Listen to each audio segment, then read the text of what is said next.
just a quick introduction to our online participants. Of course, there's going to be space for questions after the talk itself.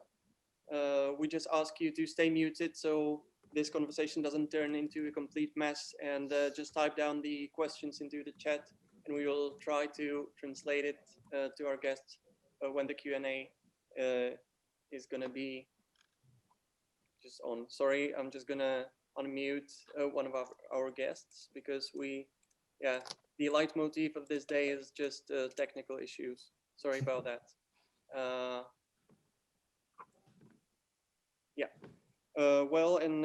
I think it's time to introduce our guests. There are three of them. The first one is Ross Stewart, the director of the film, who's going to properly introduce all his colleagues. And then we have Maria Pareja. I hope I pronounced it right. Yeah, that's right. Who is the co-art director. Am I saying it right, Maria? Yeah. Then we have Evan McNamara. Hope I say it right. Who is the supervisor of the Wolf Vision. Am I saying it right? Mm-hmm. Yeah, that's right. And I think I can give the word to our dearest guest. Thank you very much for being with us. We know your schedule is tight, so we appreciate it very much. And I think Ross, probably as a director, should introduce the creative team more properly than I did. Okay, cool. Thanks, Vojtěch. Thanks everyone for joining us for the second part in a 3-part lunchtime series of talks. As Vojtěch was saying, Tom was supposed to be here, but he's on some top secret mission at the moment. Maria and Evan were crucial parts of the Wolf Vision, the whole Wolfwalkers process. So I hope that they'll be able to give like some extra special insights that Tom himself couldn't. So the first talk that we did, was it last week or 2 weeks ago, covered the script development and story development and visual development up until pre-production. So we're just going to start from that point that we finished last time, which is the start of pre-production, the start of storyboarding, scene illustration, and go the whole way through just the production process. And then we're going to finish before post-production, which we'll cover in the third part of the talks. So if any of you missed the first one and you're kind of wondering about the whole story or in script development, then you can find the first talk online. And maybe after this, you want to catch up, then this second talk will make a bit more sense. So just to give a little brief recap, anyway, Tom and myself started this project about 7 years ago. We came up with a story. We developed through script, 9 drafts of a script with our screenwriter, Will Collins. We had lots and lots of concept artists and visual development artists join us. And while we were developing the script, we were also developing the visual styles. And then up to a certain point, we managed to get all of our funding together. And so that really put the impetus behind us to actually get up off our seats and actually make the movie, which is when we started putting a plan in place to get our pre-production teams in place and attract them to the studio. So the main pre-production teams that we had to get in place was editing, storyboard, and then scene illustration. And scene illustration is kind of a unique department in Cartoon Saloon, I think, in that it's kind of a glorified concept art stage where we would have artists do like fully finished images, what we would hope would be on screen in the end, so it wouldn't just be something that wasn't too polished. The way concept art can just give a mood or an atmosphere, and that might be enough. We wanted to really put on all of the bells and whistles, like special effects, lighting, shading, texturing, fully finished characters, fully finished effects, on top of what could be production backgrounds. And it gives us a benchmark, like a visual tool that we can show every department afterwards, even right up until compositing. We can say, well, this is what we wanted it to look like. So the more you can do to help us realize this image, the better. And we've found it really helpful, even through Secret of Kells and Song of the Sea, and now in Wolfwalkers. And I think they used it in Breadwinner too. because a lot of the time as a director or an art director or a supervisor, you have to just say, no, it should be a little bit more like this or a little bit more like this. And you're using like descriptive terms just in speech. And we always found it really, really helpful for all departments to have like a visual image that they can aim for, because then without, you know, like especially in a co-production across European countries where there might be language issues, it breaks all those boundaries of languages. You can just show an image and go, no, the closer we can get to this, the better. So storyboarding and editing would be the same across any other films. Really, we got, I think, 6 storyboarders in our team at the start, and then we had 7 scene illustration artists. Maria was one of them, and she came over. I think it was her first job. Yeah. Is that right? And I suppose it became quite apparent then within the scene illustration team which of the artists were more suited to what backgrounds. And Maria became very, very invaluable in setting the whole visual style of the forests. And so as that progressed, then she became like our co-art director for the film. So anyway, I'm just going to quickly go through storyboarding, some of the storyboarding shots, just before we hop on to art direction and scene illustration, which Maria can help out on. So I'm going to share my screen and just show a few side-by-side storyboard panels, right? And I just want to share sound too.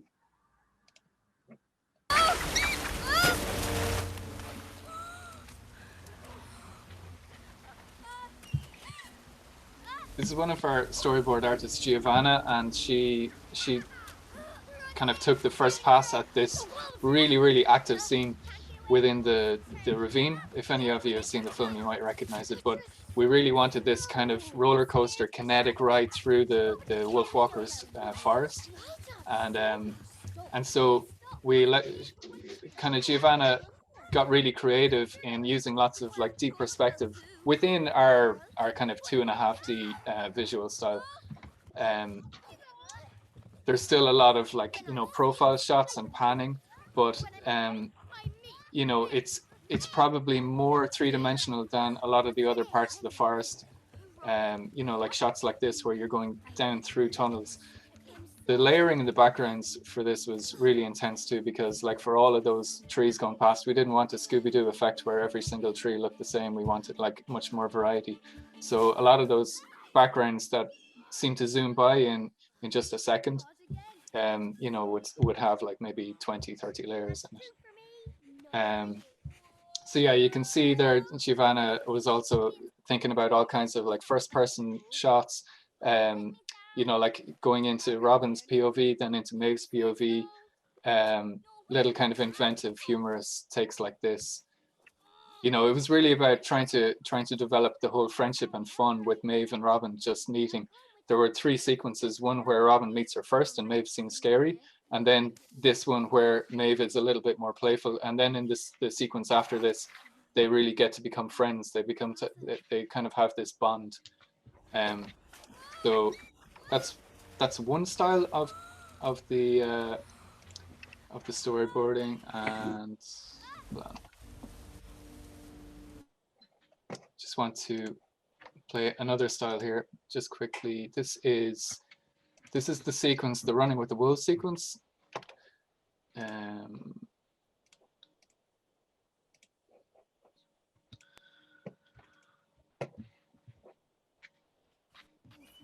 So this became kind of like our highlight, our visual tentpole of the middle of the movie, where we get to explore Robin's experience of interpreting the world through the eyes of a wolf.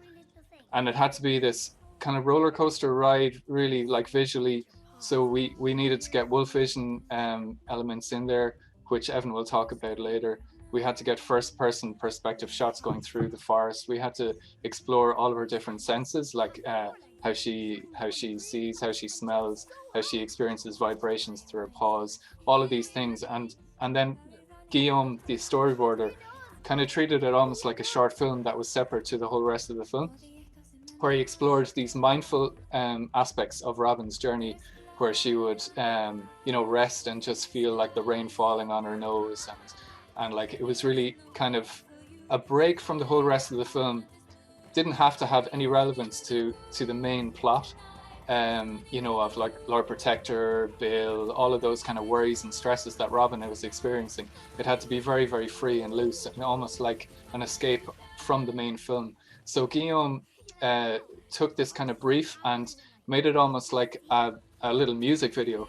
And we had always intended for there to be like a written piece of music that Bruno and Kilo, our composer, would create for it. But Tom, when he was out jogging one day, he had kind of like a Spotify playlist on his phone, and Running with the Wolves was suggested. And he's like, "Oh my God, this is like the perfect song!" And he came running back into the studio and was like, "You gotta listen to this! You gotta listen to this!" And lyrically, it was as if it was written for this part of the movie, you know. Which is why some people think it was an original song for this, but Aurora wrote it a couple of years beforehand. But it seemed to fit like this whole kind of escape and dreamlike night away from all of Robin's worries so perfectly. And Guillaume took a lot more inspiration from that then, and almost cut it like a music video, you know. Originally it was 4 minutes long, I think, which was the length of the full song. And then with our editing team, we cut it down to something like, I think it was almost 3 minutes or 2.5 minutes or something. So unfortunately, a lot of like the beautiful storyboard ideas that Guillaume came up with had to get cut down into something much more condensed. But it still is a beautiful little sequence, just on its own like that. How are we doing for time? It's past. I think I'll play one more, just to show the third style of storyboarding. What's kind of harder when storyboarders come into Cartoon Saloon is that they might have come off like you know, big budget CG films where they can play with deep cameras and they can pull out all the stops for like really immersive shots, because in CG films, like, you have a free camera that can be anywhere, and you can, it's much more related to normal cinematography, you know, where you can have panning, you can have like trucking, and you can use the Z-axis as much as possible. Whereas in Cartoon Saloon films, there's much more of a 2D plane. We generally don't encourage our storyboarders to go too far into the Z-axis, because it's one of the things that we don't really do in Cartoon Saloon. We like to play a little bit more of a profile, or you know, a cutout kind of approach. So let me just find the Eikers one. Bear with me for a minute. I'm sorry, Father. So this was a scene that Eiker Madigan storyboarded, and Eiker had come from Blue Sky, which again was a studio that played around with the Z-axis as much as possible and used like a lot more perspective in shots. And we kind of thought it perfect that Eiker storyboard this sequence, which required much more of an action dynamic. One of his favorite films is Indiana Jones, and he keeps on harping on about it. You know, he's really big into action movies. So we kind of decided like, all right, Eiker, go for like broke on this one, and use a lot of the action like techniques, you know, like panning and much more perspective, much more Z-axis stuff. And we didn't really know how we were going to pull off a lot of these shots, because we're so unused to doing shots like this, you know, with buildings and crowds zooming past camera and all that kind of stuff. And we just said, all right, we'll try and figure it out when it gets to compositing stage and layout stage. And our technical director and assistant director, Mark Mullery, played a huge part in helping us figure out that. So so this is one of the kind of exceptions where the storyboarders could go a little bit more traditional in the storyboarding approach. So there you have like a little kind of taster of all the different types of storyboarding in Wolfwalkers. And we're gonna now hand over to Maria. Maria's gonna talk a little bit about scene illustration and how that continues into backgrounds. Well, hello everyone. I'm Maria. It's very nice to be here.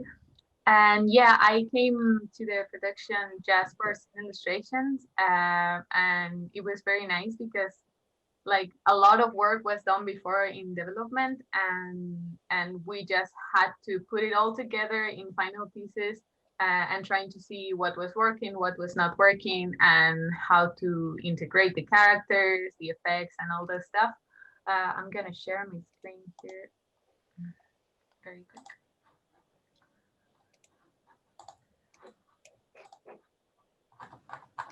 Can you guys see? Yeah. Yeah. Cool. So yeah, at this point, having all the reference from the early concepts, we could already start seeing what things were repeating all the time, like the type of weird perspectives. For the forest, everything was very loose, watercolor, dreamlike, a lot of rough lines from the pencil. And for the town, everything was very blocky and in a woodcut style. So we took that and we did like a lot of little sketches and compositions to try to differentiate those two parts for the future teams. So we were playing with the compositions. For example, for the town, we wanted everything to create this type of like kind of like a puzzle or something like that. That looked a little bit like a cage for Robin, to represent that she was kind of like trapped in a world that she didn't feel good and sad. So for all the town backgrounds, we were always trying to frame the characters or having elements that would frame them or would like kind of put them in a cage. Whether for the forest, we would have everything super loose and flowy and a lot of round shapes, and everything would be very soft, fluffy, and kind of playful, because it's where the two main characters are going to feel free and happy to be there. So we would be doing a lot of these kind of little sketches and trying to find what would work and what would not, and trying to build a little bit of a style guide for the next departments like background or final line and layout. So yeah, we would take like early concepts like these ones that already had a lot of the information that we use in the final backgrounds, but they were maybe not exactly fitting together, all of them. So what we were trying to do is make them all one consistent style. So yeah, you can see here that the backgrounds from the town are very like geometrical and very flat, but still we have some depth, and we are having a lot of textures from the woodcut style. Like we were painting the backgrounds like kind of in negative. So when we invert it again, they have all this kind of texture that we would have on a woodcut, but of course we couldn't do the whole movie in woodcut style because it would have taken forever. And then for the forest, everything, it kind of has this flow that is so natural, and it leads the eye all the time to our characters, but it also kind of echoes the character design of the characters. So in the town, the characters would be very squarey and triangular and very edgy. And in the forest, we have the wolves and Maeve that are like a little bit of a scratchy ball moving around very loose. So it was a mix between being focusing on the characters, but also like echoing everything on the backgrounds. Like the backgrounds would have to have all the same life that the characters has in order to integrate well with them. So here we have more early concepts from Alice. And maybe just to explain for people who didn't see the first movie, like the visual developments of went in tandem with the story. So we had this page up on the wall during visual development that had a line down the middle of it, and on one side it had like caged, trapped, oppressed, and had to represent everything from the town, from the Lord Protector's rules. And on the other side it had freedom, wildness, and instinct. and everything in the forest and everything connected with the Wolfwalkers had to sit on that side. So all during visual development, you know, we had to kind of refer back to this idea that you either had to amplify Robin's feeling of being trapped and caged, or Maeve's freedom and the Wolfwalkers' instinct in that. So that's why the two styles were converging so much. Yeah, yeah, and we were referencing all the time to the early concepts for the scene illustration, and we were all the time making sure that they were very different, and they were like kind of totally opposite things. But yeah, and that caused one of the bigger problems though, because when you have two styles that have to reinforce such opposite beliefs, ultimately they have to sit in the same film, and it can't look like you're going from one universe into another universe. So we had to try and make them opposite but merge them into the same world, same believable world, which was where Maria and all the rest of them. Yeah, I remember like at some point we were doing the separate illustrations, and the town was looking really nice, the forest was looking really nice, and when we put them together, it was like, is this going to work together? Because they're so different. But at some point we had this farmland in between place between the forest and the town, where we would mix a little bit the lines, and we would have like some of the fences made like in the woodcut style, but mixing it a little bit of with the pencil. So we would have like a transition space for the characters to go from one to the other one. And even on the cleanup of the characters, when Robin goes the first time to the forest, she would be completely clean line, and that would make her look a little bit like a sticker on the forest. So it was a little bit tricky to find a way of integrating the characters. But yeah, at this stage we were doing just like lots of sketches and designing the locations a little bit, because we have some reference from the early concepts, but now it was the time to really think where everything is, how the characters are going to move through everything. Also to give a little bit of information for storyboard. Sometimes we would get directly the information from storyboard and we would design from there. So yeah, we started developing this kind of style guide for artists to refer to, because for the town it was a little bit more easy because it was all the same type of blockiness, but for the forest it was very tricky for the artists to get the same kind of looseness because we all sketch in different ways. So that was a challenge to make them all look kind of the same. But yeah, here you can see like a lot of exploration of how the houses in the town would like overlap each other and how the elements go very squarey and triangular, and they are always like framing the characters a little bit. And it was very nice to have these for the backgrounds because we could really make a rich town and had a lot of different houses instead of having all the same, but still having that kind of pattern feeling on the town. One of the challenges with the town was to make it feel like a town that was lived in, you know, like a lot of people, I suppose, when they would draw a town like that, they would immediately draw it quite tidy.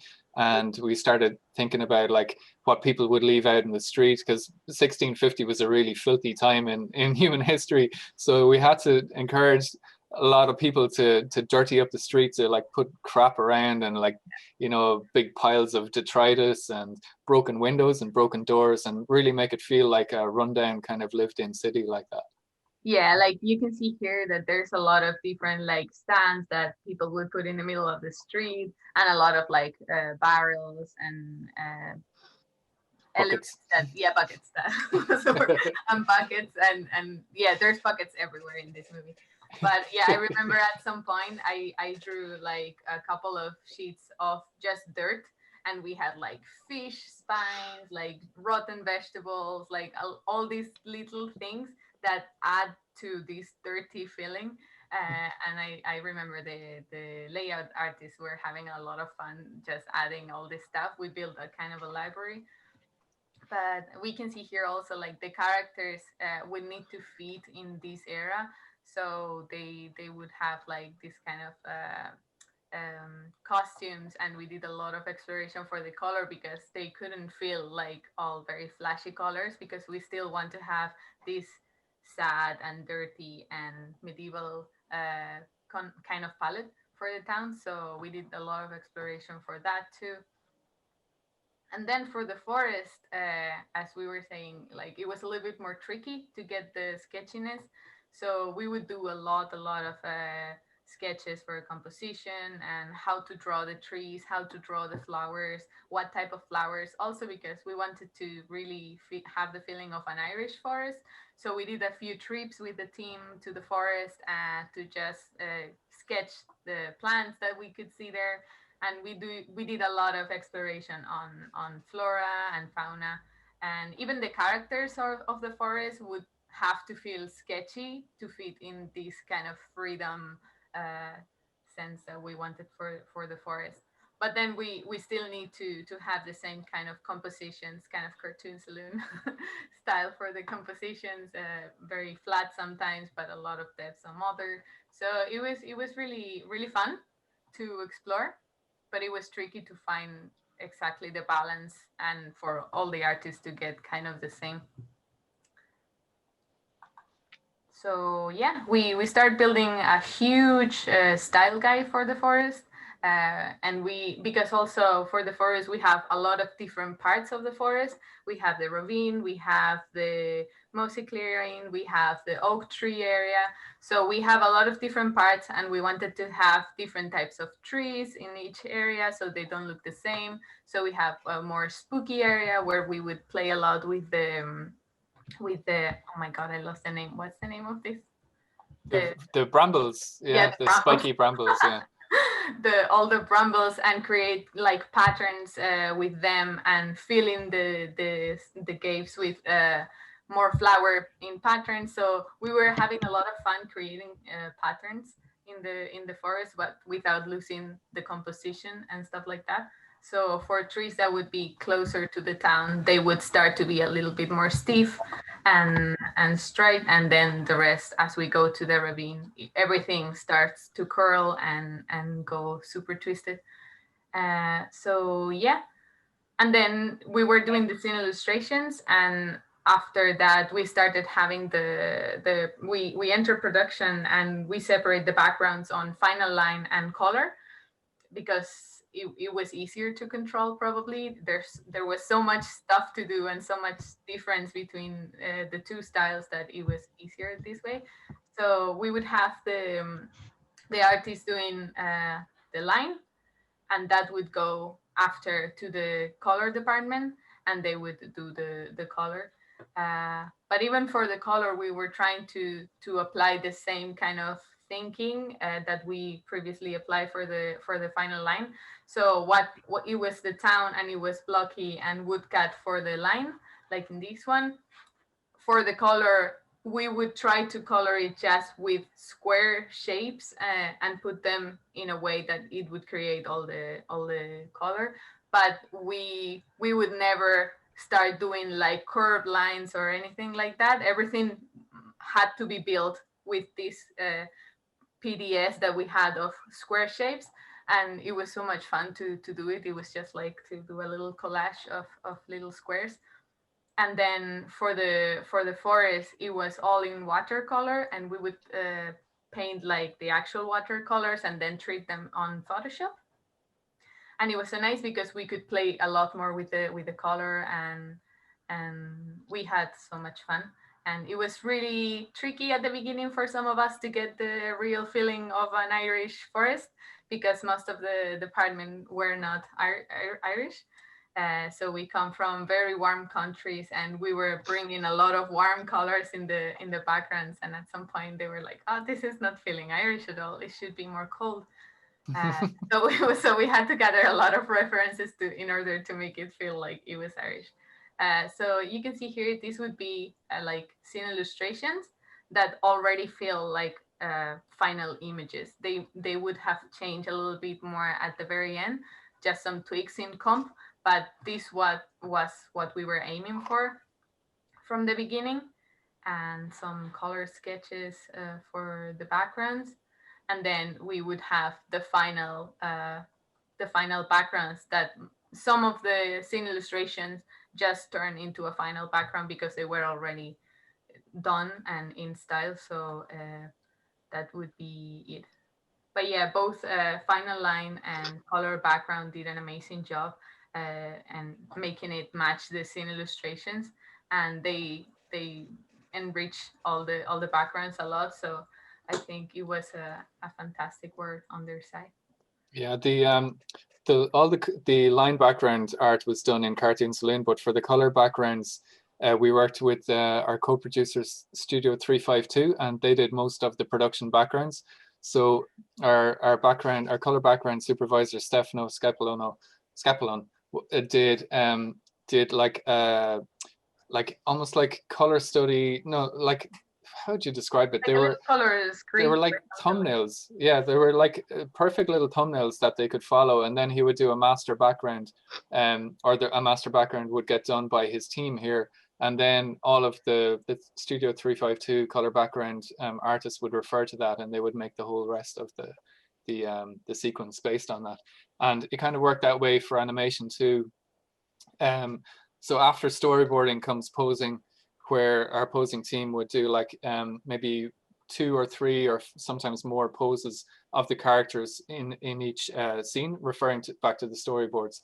And then that would go to animation, rough animation, and 352 also did work on rough animation and clean animation, and so did Falavari in Paris. So we worked across 3 different countries for Wolfwalkers, and like they all produced the same quality. It was really astounding. Like, and I think a lot of that came down to our animation supervisor Sven, who made sure that the consistency was across the 3 countries like that.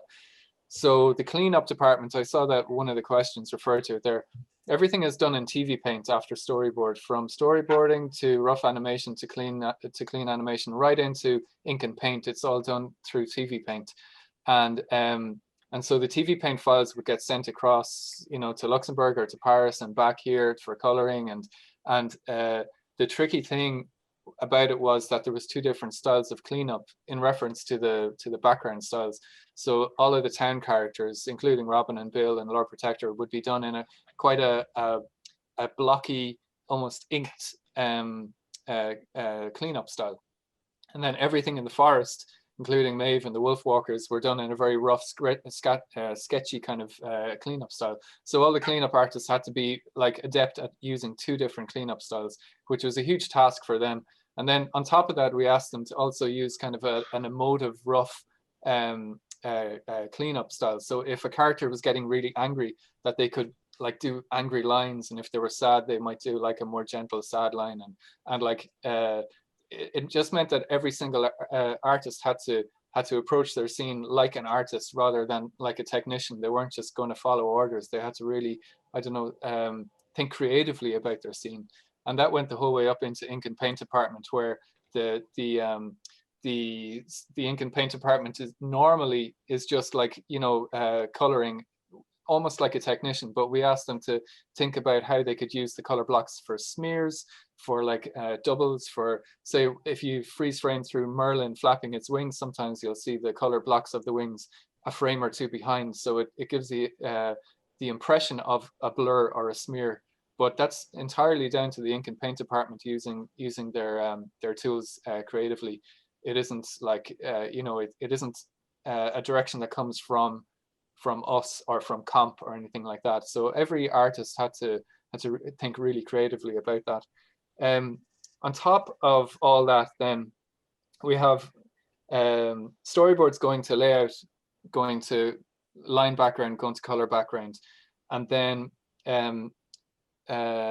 in order to generate all the bells and whistles I was talking about that we would explore in the scene illustration, you would have the effects department, and they would take care of all hand-drawn effects. Then you would have a Moho department, which Moho used to be called Anime Studio Pro, and now it's called Moho. And they basically take elements of the background, put little bones or splines in them, and then animate them. So you can see little background characters, the sheep, the little people working in the fields, the vines moving.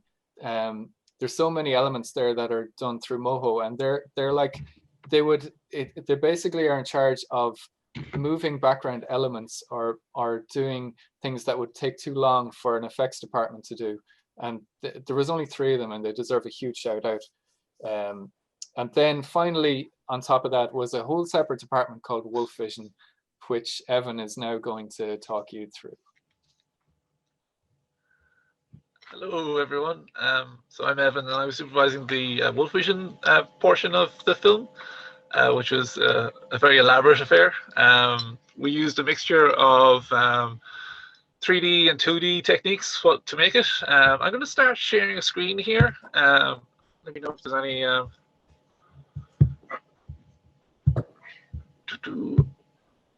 So, as usual, like what Ross and Maria were saying, we all started off with imagery first. So I had some reference footage for a reference kind of guides from the scene illustrations, knowing, okay, what does these forests look like? So the next step was to figure out, okay, how deep do the forests need to go? Because we needed to have the camera moving through these spaces. So from that, I did some tests to see, okay, well, what's the minimum we can do? What's the maximum that's required? I did a little bit of experimentation with depth maps, just painting them manually, and just line art. And from there, I built some very simple like projection mapping.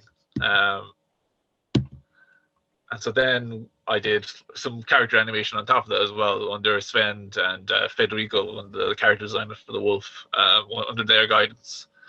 And then from there, I did some piloting for what would be the best process to actually render it, whether we could do similar to the Loving Vincent film, you know, where they projected it onto the canvas. So that'd be too complicated. We needed something a bit more mobile, a little less heavy. So we decided to print in. You can see there's a little bit of magenta in the print there. So that would basically be removed in post.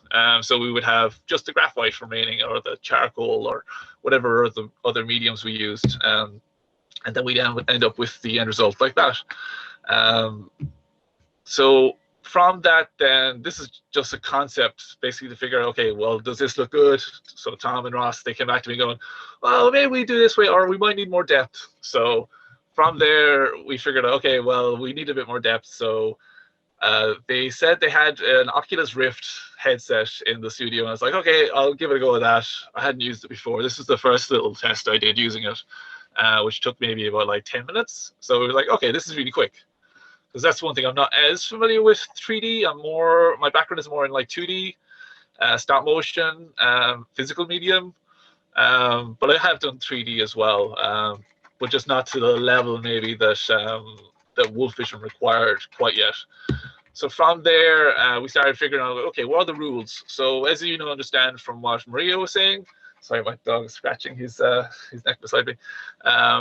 As you've heard from what Maria and Ross were saying, they have certain rigid rules for perspective, and it's kind of something that's been brought forward from The Secret of Kells, Song of the Sea. So my challenge was, okay, how do we add perspective to these elements which are flat otherwise? So we started working in Blender once we had set up the rules of composition. And from then, we'd build up our scenes, we'd arrange the camera, get the camera moving through it. And I worked with 2 Blender artists, Daniel Pinera Lima and David McDermott. And they basically did a lot of building, but they weren't necessarily as familiar with the design style of the world. They did a lot of the scenarios in the forest. I handled all of the city scenarios. So what we did was I get them to do like a blocking pass with very rough geometry. And then afterwards, I would do a drawovers like this. And again, just reinforcing the sense of flow that Maria mentioned, and all those same design choices. Because in a similar way that we're trying to match the town and the forest in the 2D backgrounds to help them balance each other, we also wanted to make sure that the Wolf Vision didn't look too different, that it's still integrated with the rest of the film. So from there, we had our camera moves all planned out. David did this shot. He did some rough character blocking as well, because we needed to plan some spacing for where the characters are. And then scent trails were added in afterwards by myself. Because one of the things about Wolf Vision is that it's about the synesthesia of like, okay, how do you visually show the heightened perceptions of a wolf? How do you show someone's like the whole different perspective of being a wolf versus being a person? And the film was like a lot about how we work with opening our eyes to some other point of view. So this is part of the print process that I mentioned. So I translate everything to magenta, clarify some things, give some boundary lines, and then I print it out, trace it in graphite. So then you can see here we have her running through the woods, and after that, Serge and his team, and I believe Anita Gahn animated the characters in this, along with cleanup and effects crews working with the scent trails. So then we had our final end. So for the town, I approached it a little bit differently, in a similar way to what Maria said about how they work with wood blocks. I separated out layers into multiple layers. So we had like building kind of blocky passes. We used line separation. But then in the same way, we had composited them all together again. So it was a bit like a little sandwich of scanned textures that we kind of built up on top of each other.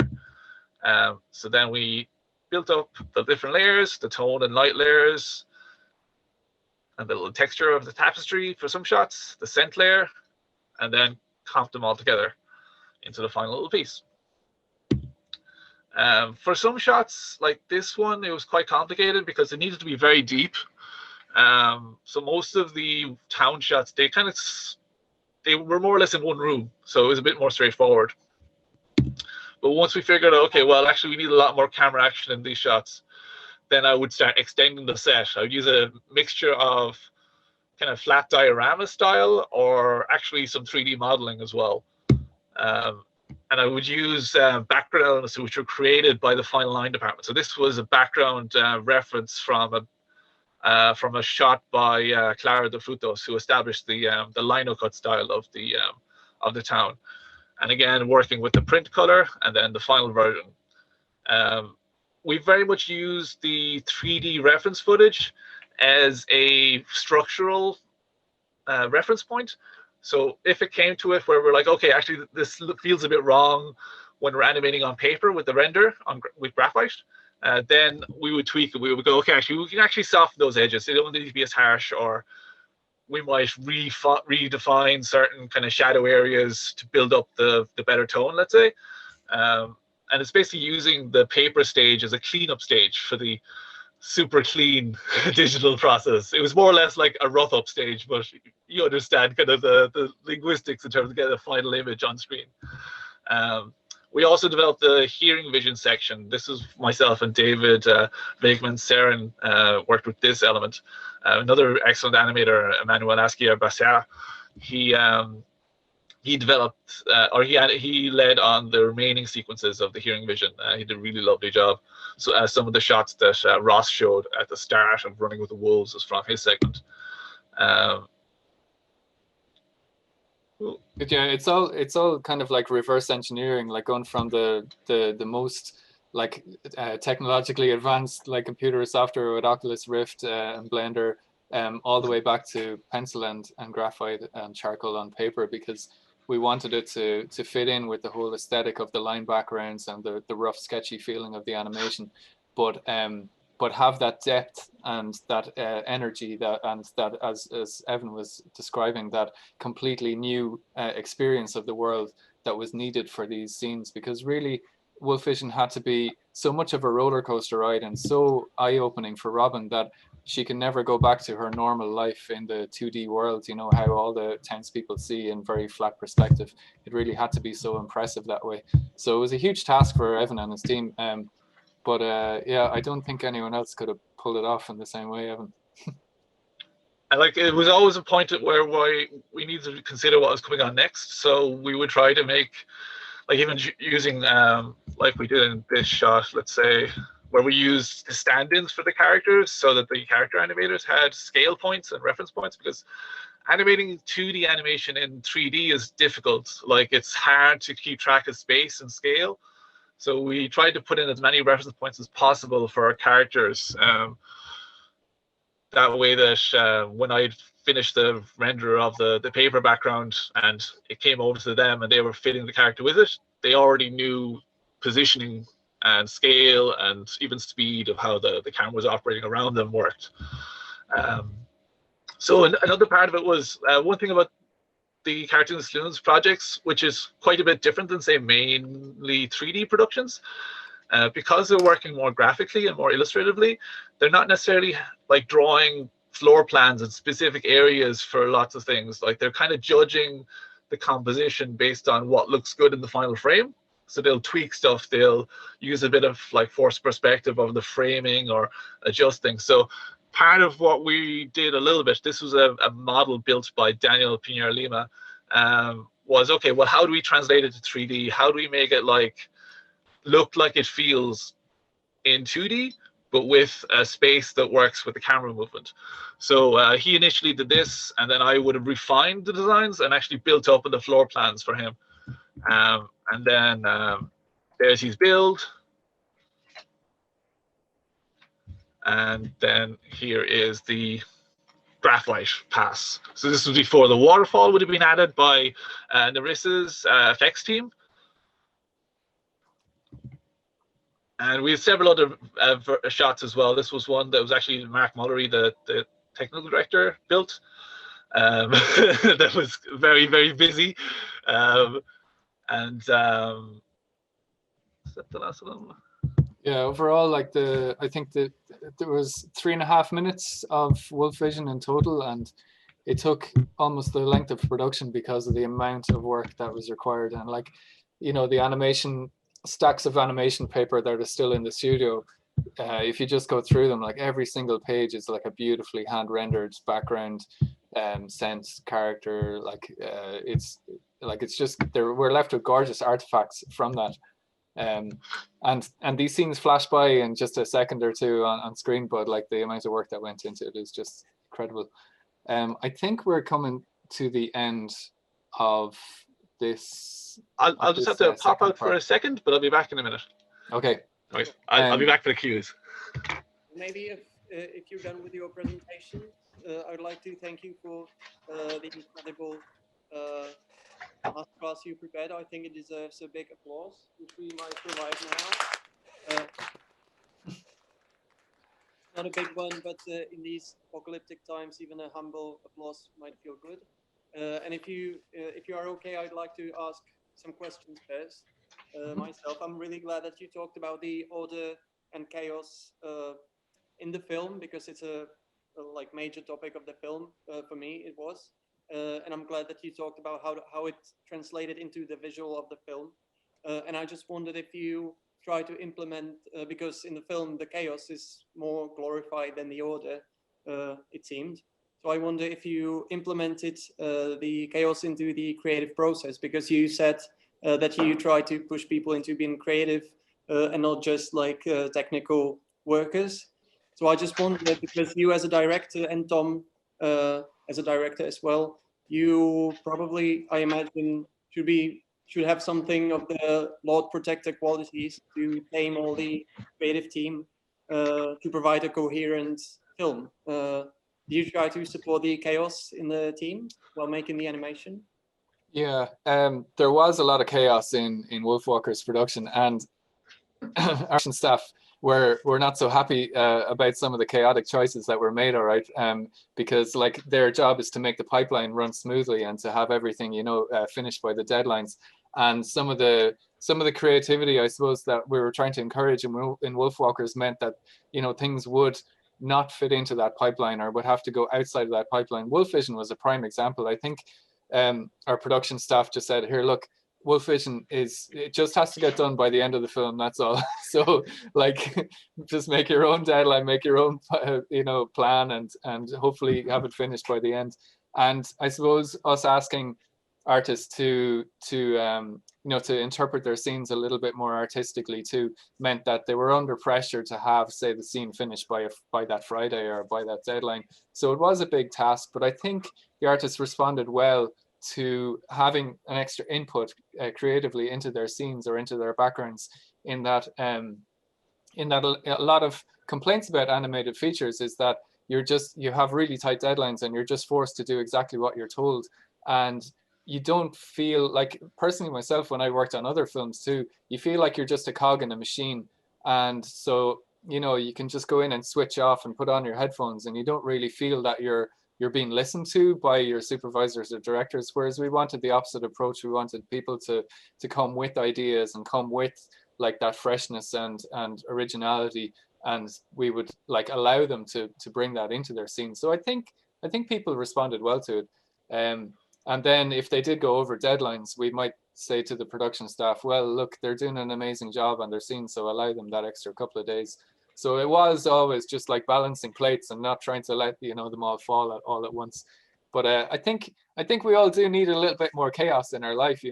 We're all getting very, very segmented and boxed in, and yeah, we need a bit more chaos, a bit more wildness. Yeah, I agree, and I think it's really it was worth it because the film, of course, looks amazing. Everybody is admiring the hand-drawn quality of the film, and it's just stunning to see on a big screen.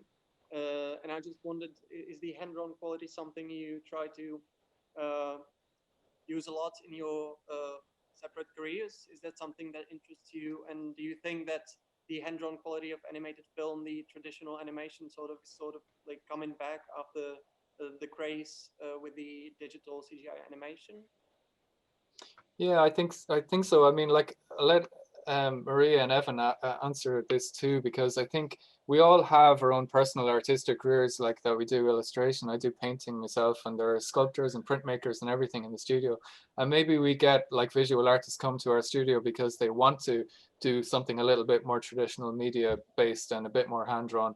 And I do think it is coming back into fashion in a way that now it's being a little bit more expressive and a bit more experimental. You see some amazing 2D animations now embracing the medium of 2D animation, whereas I think back in the 80s, 90s, hand-drawn animation was still trying to be photorealistic or trying to go in that direction, as much as possible, try to be representational. Whereas now, with like The Tale of Princess Kaguya being like very expressive, and like Calamity embracing this lovely kind of 2D illustration style, you find 2D animation now is embracing different visual aesthetics rather than trying to be representational. And yeah, the more the merrier. Definitely, it's great. What do you think, Maria and Evan? What do you say? Yeah, I think like 2D animation is coming back a little bit, and I'm super happy because it's so beautiful, and it's also like, I don't know, it feels more magical than what is being doing at the moment in 3D, for me at least. Because yeah, as you were saying, like for 3D, everything feels like it's tending to go like, oh, we have to go as realistic as possible. We have to do this water perfect, this rock look like rock. And I feel like we have more freedom to just, if you want to do a rock blue, that's fine, or things like that. And I really like to see all the different styles that come from the 2D animation.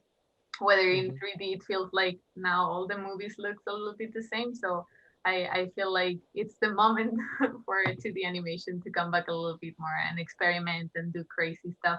It's nice, I think. What about you, Evan? Yeah. Well, I'm a bit like program agnostic, really, or medium agnostic, or schizophrenic. I don't know what the best word is for it. But like, there's the nice thing about, say, even using like the Wolfwalkers as an example. Like, it's not in the same way. It's not just a traditionally made film, because there was markers, ink, and like watercolor on paper and graphite on paper, but it was also integrating digital means. Like, it's really about making it more effective to express what you want. Like, as you have Jeremy Clapon's film I Lost My Body, which they've effectively used their 3D production methods in the same way as we did. They use it as a pre-visualization tool to help aid the actual characterization through more drawn animation. So like whatever helps you get something on screen and maybe like lets you go home on time, that's what I'm okay with. Yeah. Maybe I'm just gonna have two more very simple, brief questions that I am interested in, and then we would read some of the questions of the online participants. Is that fine? Yeah. I've been keeping track of them, so I'm happy to jump in as soon as you ask your two questions. Yeah. Thank you for having us. Thank you very much. I just wanted to ask, because the credits, which I watched till the very end, revealed that you actually had wolf consultants with some funny names. I just wondered who that is and how did they help you with making the film? They are the studio dogs. So in Cartoon Saloon, people can bring in their dogs as long as they're not like too crazy. Well, actually, even if they are crazy, they can still bring them in. And they come in all shapes and sizes. And like the smallest one, Gilbert, is only about that size, but he has the ego the size of a skyscraper. And then one of the bigger dogs, Hobbs, he looks almost like a wolf. He's got this lovely shaggy black hair, and like he's completely jet black. So if it's dark, you wouldn't even notice this huge mass is there. But I think it was really nice. I mean, it's really nice for any studio to have pets and animals in there, but especially for Wolfwalkers, because you know they could look at this canine and maybe get inspiration for their animation or their posing, or you know, just even to have a bit more wildness and chaos in there. So yeah, it was lovely, like to go into the line art department and just see loads of dog toys strewn all over the ground, and Gilbert down eating some markers and pencils and stuff. Yeah, I think we were all like hugging Gilbert when we had to scan and print stuff. We were just like spending 10 minutes there with Gilbert on top of us, like asking for love. It was nice. Thank you for making that clear. I thought it was dogs, of course, because I'm quite like bright, so I knew. But the other question is actually about sound, which I'm not sure if is the right time to talk about sound. But I just have one question, and that obviously is the Wilhelm scream that you managed to get into. Yeah. Probably like the most intense scene in the film, which I found interesting because I laughed in the middle of the climax of the film. I just wondered, is that something that happens in your films repeatedly? No, that was it's the Wilhelm scream divides people so much. People either hate it or they love it. And like even just seeing some Twitter comments, people are saying like, yeah, the movie was great apart from that Wilhelm scream, and I just wanted to turn it off just after it. And then other people like absolutely adored it. And even within the studio, the decision to put it in or to not was like very divided amongst like the editors, the technical director, like animation supervisor, everyone. So it's like it's a hot topic, and I don't really want to sit on one side of the fence or the other. It's there. We can't do anything about it. Mark was very into having it in there. Yeah. But yeah, like you say, it does elicit a laugh when people hear it. And I think one of the things that we were trying to balance in Wolfwalkers was the tone, because we do have some really, really dark elements in there, you know, with the nature of it being set in 1650. And having the soldiers act a little bit goofy or being a little bit like, you know, stupid, like even when Maeve, you know, pushes the helmet down on top of the soldier's head and little things like that, they can make children laugh and realize that it's not so dark, you know. Like if we leaned into the darkness too much, then I don't think it would be suitable for a family audience, you know, like the younger ones might have to leave the room. But because we have this little element of kind of lightheartedness in there, it does make it seem like, okay, there are real world consequences for our characters, but it's not all like, you know, doom and gloom. And I think there's a balance of tone in there. So maybe the Wilhelm scream helps along with all the other things to make it seem a little bit more lighthearted. I personally think it works quite well because it gets you on a like roller coaster kind of mood that you expect, letting you fall just down into the intense like climate back again. Yeah, I really did not expect like there to be so much debate over one little piece of sentence. But for the third part of the series of talks, we'll go into post-production and we'll be talking much more about music and sound design and color grading and all the stuff that happens in post-production. So maybe it'll come up again in that talk. Yeah, sorry about that. That's okay. I'm just going to ask some questions that we got in the chat. Yeah, and let me jump in here because I wanted to also, thank everyone for staying. I'd love it if we could stay another 15 minutes or so. We got a little bit of a late start because of a technical issue, and we're happy to stay on and try to answer some more questions. We also, for those of you who don't know, I'm Jamie Bolio, and I work with Cartoon Saloon, and I work with GKIDS, who distributes the film in the US. A lot of you have been asking in the chat specifically about the Kaboom talk, which Ross had mentioned.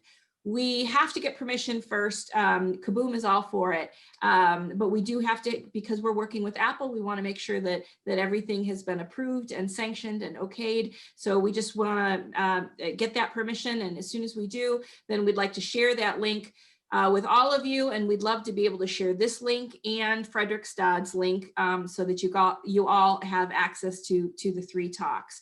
We also want to really thank Aneta from Kaboom because she really has helped spearhead this European event with Pavel and Anders and Vojtěch. Thank you for joining us. So we wanted to give a shout out because not only are those 3 festivals engaged and in leading this, but they've been able to help share this across Europe. So we wanted to say thank you to all of you for that. And yeah, we've got several questions that I have written down. So shall we just jump right in? Yeah, let's go for it. Okay, so we have Ellis Edwards has asked, the background characters, the townspeople in the film have such vibrant personalities. I wanted to know how much of those personalities were discovered in the writing process versus in the character design process. I think mostly in the character design process. One of our main character designers, Federico Peravano, is quite a funny guy, and he does a lot of caricatures of not just people within the studio, but also people that he saw around town, and he decided to just throw them in there in a lot of the background characters. And then, as happens, once the character becomes drawn and posed, then the animator sees that and decides to make them do something funny, and then that character proves so popular that we decide to bring them back in other scenes. So if you do look at the background characters, you might see like the same random weirdly shapen people travel across doing different things. And there's one guy I think that carries around a bucket on wheels with 3 pigs in it, and he makes an appearance in there maybe 4 or 5 times, so he has a little starring role. But I think they don't get written in to the script at script stage, and sometimes they don't even make it in at storyboard stage. They're usually just the character designers having a great time. There's like a B plot there following like 2 or 3 more stories. Yeah. We have a question from, and I'm so sorry if I'm mispronouncing any of your names. Is it Mataus? So he or she is asking, how were the scenes with synesthesia colored? Was it hand drawn as the pencil pass, or was it from 3D and affected? So that was part of the Wolf Vision segments, and what we did was because we layered the elements on top of each other, we kind of stacked the scent on top of the background as a separate layer. So we were able to just colorize the graphite markings just in post. That was one of the main things we tried to, if something needed to be colorized or something needed to be isolated or something needed to be tweaked afterwards, we tried to do it on a different layer stack, because trying to like manually roto out things with graphite is a nightmare. So yeah, that's what we did. And compositing used the software called Nuke, which allowed them, so much capability to adjust things in post. One of the favorite lines through all of the production was, "We'll fix it in post." So big shout out to the compositing team. Okay, we have a question from Adele. Hello, I have a question more about the plot of the film. Were there any other films used as inspiration or reference? Yeah, loads. I mean, like, you can't help but be inspired by films that you've seen and that have, like, you know, touched you and like moved you. But one of the movies, of course, that a lot of people draw comparisons with is Princess Mononoke. Just even for the visual, you know, images of like the character riding on the back of a huge wolf and that. But it was so close that we wanted to stay away from it as much as possible. So we tried to not be inspired by Princess Mononoke. But one of the films that influenced us hugely in the writing of it was a film called Son of Rambo by Garth Jennings, and it's about the two little boys. If anyone hasn't seen it, it's got some, yeah, it's a beautiful film, and it's got some animation in it by David O'Reilly, and it's just about two little kids that kind of become friends. They're like an odd couple friendship. One of the kids is like totally crazy and like really wild and almost dangerous. You don't know whether to trust him at the start. And then the other kid is a really like conservative religious little kid. And it's just about this lovely like odd couple friendship. And that really was what we latched onto for the heart of the movie. You know, like so much happens in Wolfwalkers with the wolves and Lord Protector and all that, but really Robin and Maeve's journey is the heart of the movie. So we had to keep on referencing Son of Rambo for that. Evan, Masa is asking if the wolf vision sequence was something like deep canvassing, which is from Tarzan. We basically use a very similar method, but instead of using deep canvas, we use Blender, obviously, so non-proprietary open source software, which and Blender you can use for compositing, you can use for 2D animation pipeline. When we were working with Blender, it was like 2018, and it had just released kind of a version with Grease Pencil at that point. And Grease Pencil allowed you to draw directly in the viewfinder. So you can basically draw either in 3D space as a plane, or you could draw to wrap around whatever modeling is there already. So we basically used the Grease Pencil to augment any of the modeling that we'd done. So if we build a tree and we go like, okay, we'll actually just draw the tree bark designs on it based on what the composition was. Because one thing about texturing is, you can texture to viewpoint, but if the viewport is constantly changing, it makes it a little bit harder to do it frame by frame matching without going lots of back and forth. But using the Grease Pencil allowed us to very quickly like scribble and mark stuff down and replicate that more hand-drawn aspect of the forest backgrounds, where they were a bit more scribbly, rather than it being very solid and very realized. So we use it to blend it back with the hand-drawn style.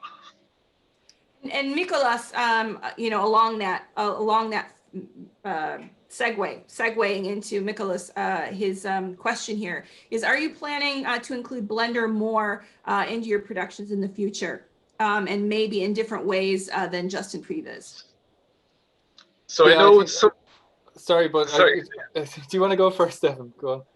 Well, I know the Blender was used in some other shots as well, like Fergal Brennan, he was one of the technical artists on the film, and he used Blender kind of fairly seamlessly, like in some of the other shots, like the shot that Iker storyboarded of a Robin running on top of Maeve's back, or Mal's back towards the gate. So they use like some clever stuff there as well. But yeah, Ross, shoot ahead.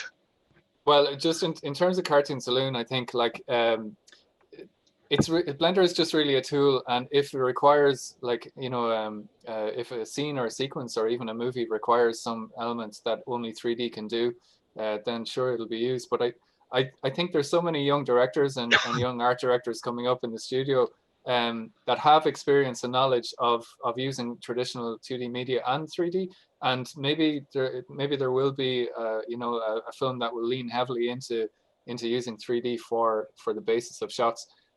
So it's very open-ended. I mean, Cartoon Saloon doesn't have any hard and fast rules of like, we are anti 3D at all. Like, it's very much a tool that can be used in that way. So who knows, in the next couple of years, there might be. We have one more, well, we have a few more questions, and I'm sorry if I wasn't able to get to all of them, but I do think a lot of it was already covered in the presentation. But Susanna is asking, and maybe we can touch on all three of you, what is the most exciting stage of the film creation for all of you? Ross, you want to start? Well, I mean, this is my first time directing a feature.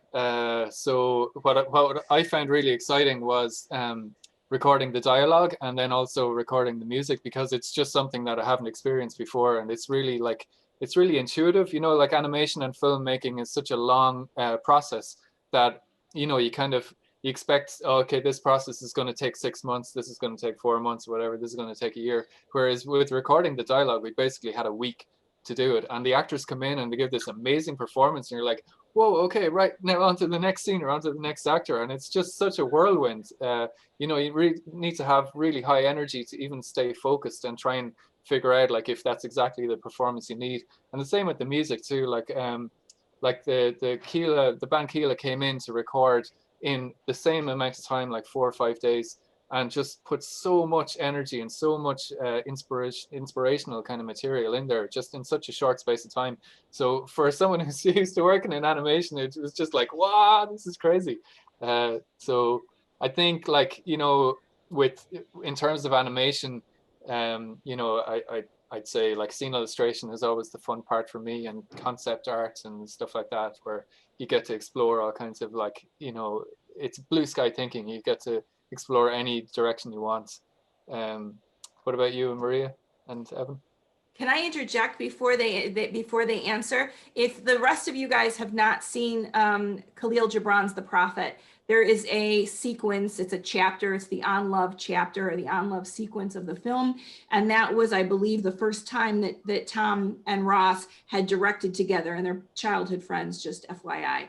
But it's a really, really beautiful a sequence or chapter of the film. And last time I had looked, it was on Netflix, if I am not mistaken. So take a look at that sequence. It is really, really beautiful, Ross. Well done. Thanks, Jamie. You're welcome. So, all right, Maria, sorry to have interrupted. No, that's fine. For me, I think just the fact that I was working on this project for me was exciting all the time. I couldn't believe myself that I was here. It was like every day, oh my God, I cannot believe I'm here doing this. So that was exciting all the time. But after doing the scene illustrations and just starting production, for me, the first time that I saw Maeve and Robin on the branch in rough animation, it was not even like clean or anything, but they were just having this little chat and they were moving. For me, was just like, oh my God, they are alive. Everything is so alive. Everything is so beautiful. So I think for me, that first animation shots were just like, oh, wow, this is starting to be alive, and it was so magical for me. And the first time that I saw the Running with the Wolves complete, I was just crying, because I cried when I saw it in the animatic the first day, and I was like, oh, this is so beautiful.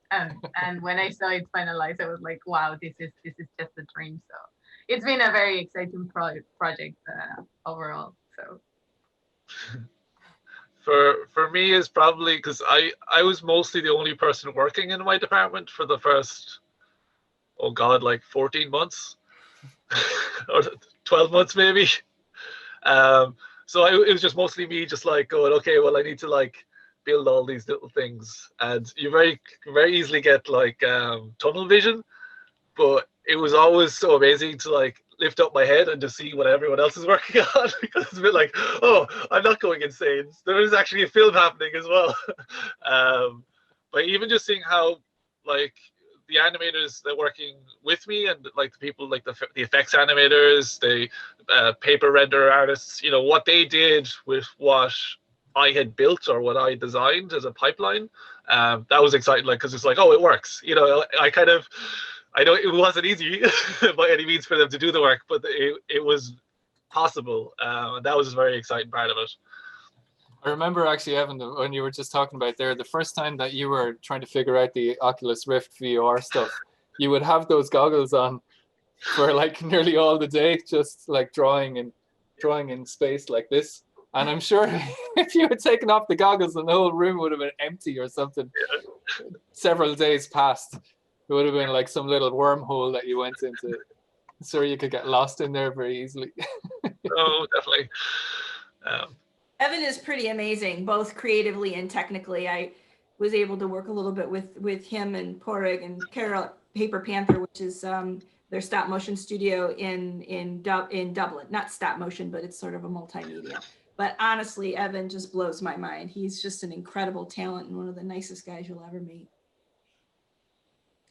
So there's quite a few more questions on the chat, but I don't know if we have to wrap up or should we? You know what, Vojtěch, can we just answer a few more questions, and those who have to leave can leave, and then we'll just. To you because your schedule is probably tight, so you decide. We have some questions, of course, ready if you wanted some. Well, Ross, why don't you take another few questions? Okay, and anyone who wants to get out now, bye. Thanks very much for coming. Thank you, yes. Will I just try and get through them as quickly as possible? Yeah. How was the cooperation with Apple? Were they anyway involved in the creative decision? They really left us alone as much as they could. The only notes that they gave were, say, for having no blood shots, wounds, no like gore, no cursing, you know, things like that, because they wanted to keep it a PG rating. And then they only came really on board when we released the film, and they put so much into publicity and marketing, and they really did things that we could only have dreamed of, like having, you know, the side of a skyscraper in downtown Manhattan painted with the Wolfwalkers poster and stuff like that. So yeah, they were really cool in that way. Or the first act. The which? Or the first act. The first act? Redoing the first act. Oh yeah, they didn't mind that too much. Yeah, they were nice that way.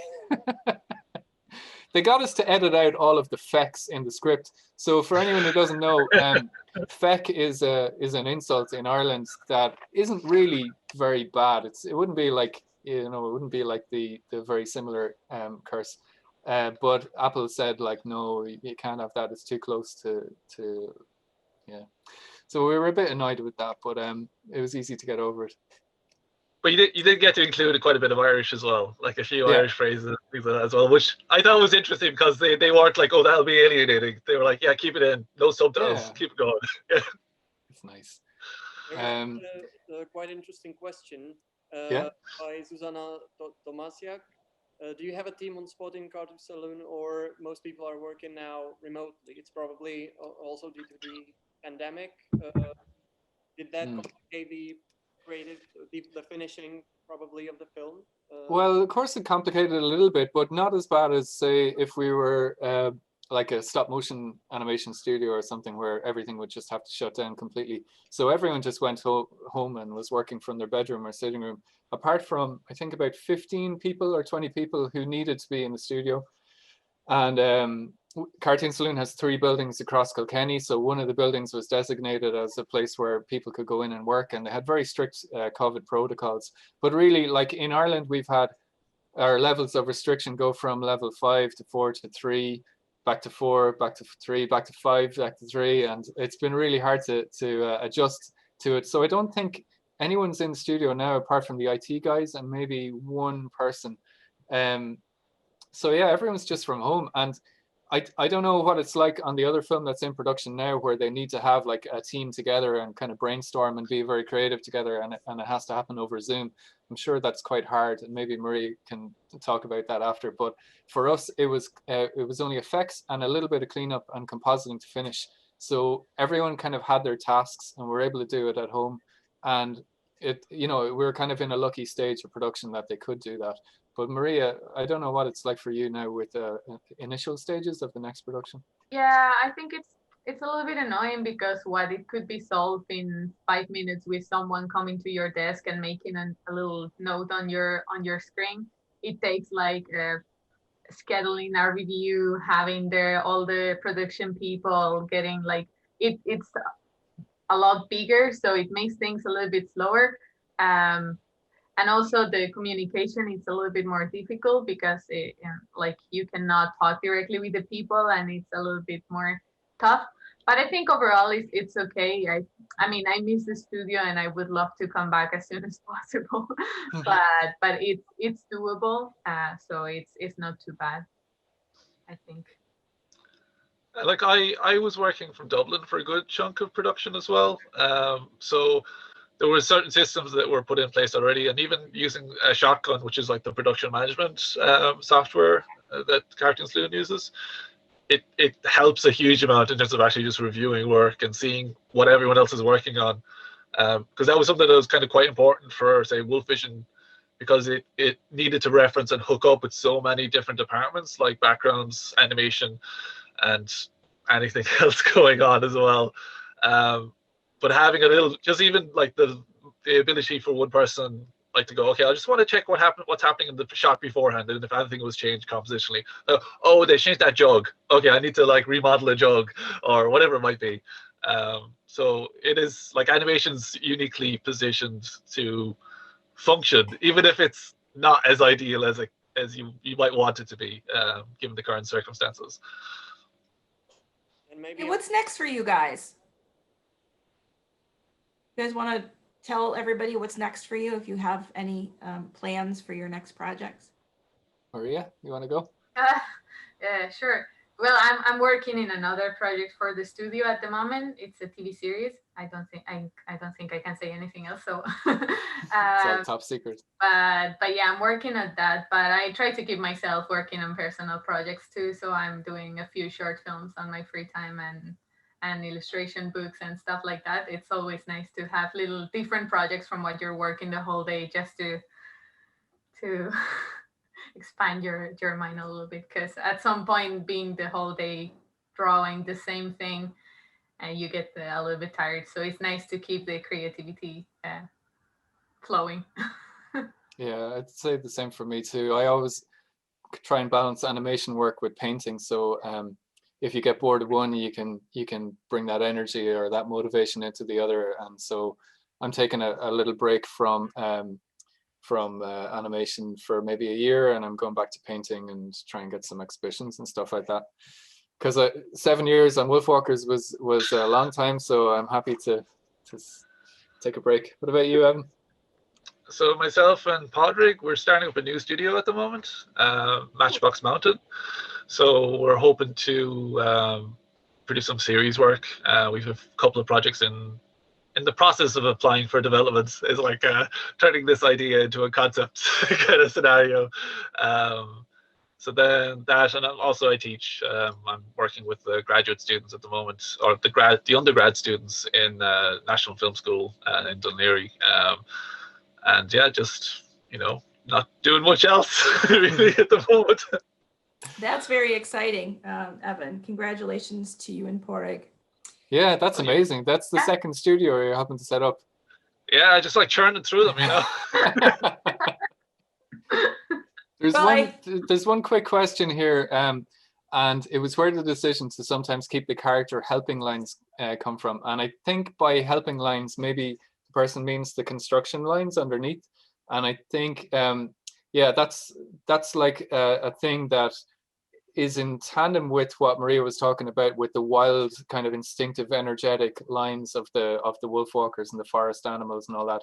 And also we loved how in that golden era of Disney films, like 101 Dalmatians and Robin Hood and that, you could sometimes see the construction lines because they were using Xerox to photocopy the rough animation onto cells. And sometimes the construction lines would accidentally get on, even though they didn't want them to. But we loved that, because you could actually see it was a proper drawing. You could see that someone had like explored the character and needed these construction lines. So we kind of wanted them in for that reason. And what was unique about it is that some of the animators draw with this perfect singular outline, and they don't use construction lines. So the cleanup department would sometimes have to kind of artificially add them in after. Not very often, but for a cleanup department, normally they have to do the opposite. So they were like, "What? We have to draw in like rough construction lines?" Anyway, that's a whole other story.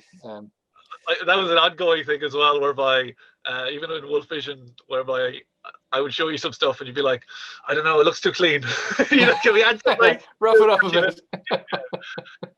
And it's like it's kind of like what they talk about when they mention Aardman, and how when Aardman got their first feature, Chicken Run, they were working too clean, and it's like, oh, there's something off here, and it was because you couldn't see the fingerprints, so they were adding fingerprints afterwards. Once they put the character in position, they just go boop boop boop.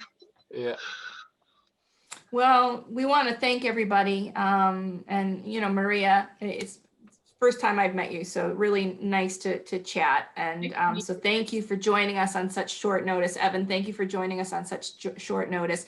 Vojtěch, thank you for having us. Anifilm, thank you for having us, and for all of you who've joined us. We hope that you can join in for our next one, which is with Fredrikstad. That would be great. We will look forward to seeing you all there. Thanks very much, everyone. Thank you, Vojtěch. Thank you. Cheers. Bye. Bye. Bye, everybody. Adios. Bye.